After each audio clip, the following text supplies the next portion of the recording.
দ্বিতীয় লেয়ারের জন্য আবার আমি এই যে মশলা দিয়ে দিলাম, রবিটা সবটাই দিয়ে দেবো। মাছগুলো সব সাজিয়ে নেবো আবার।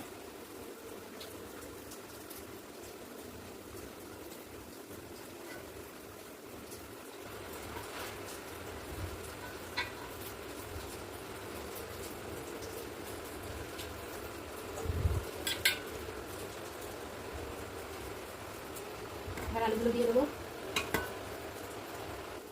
এবার আলুগুলো এক এক করে সব দিয়ে নেবো।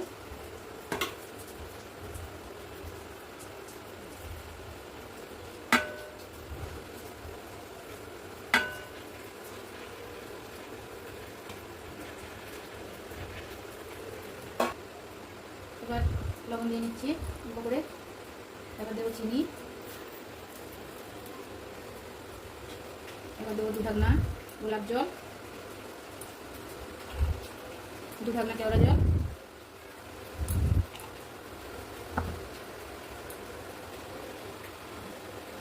অল্প করে দেবো ঘি,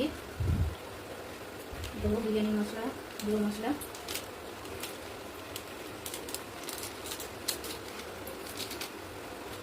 আর ফুড কালার।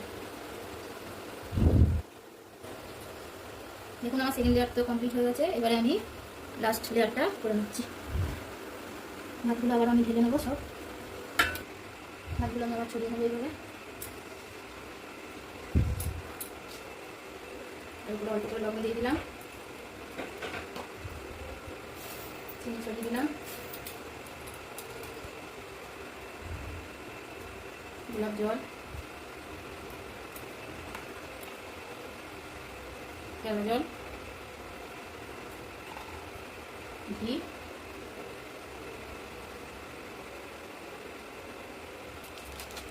বিরিয়ানি মশলা,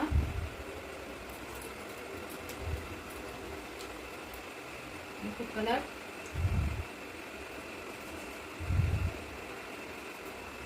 এবার দেবো বেরেস্তা উপরে।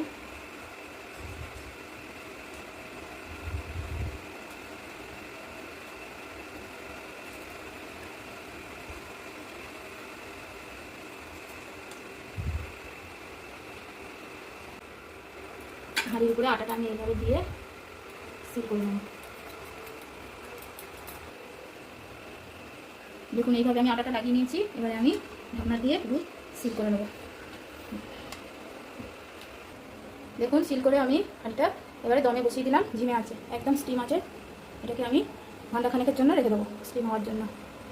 দেখুন বিরিয়ানিটা আমার রেডি হয়ে গেছে। এবার আমি ঢাকনাটা খুলে আপনাদের দেখিয়ে দিই।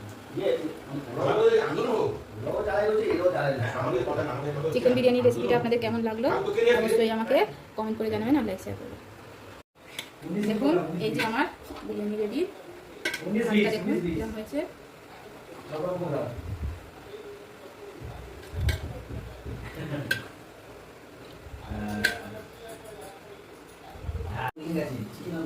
দেখুন বিরিয়ানিটা আমার এই যে এরকম হয়েছে। রেসিপিটা আপনাদের কেমন লাগলো অবশ্যই কমেন্ট করে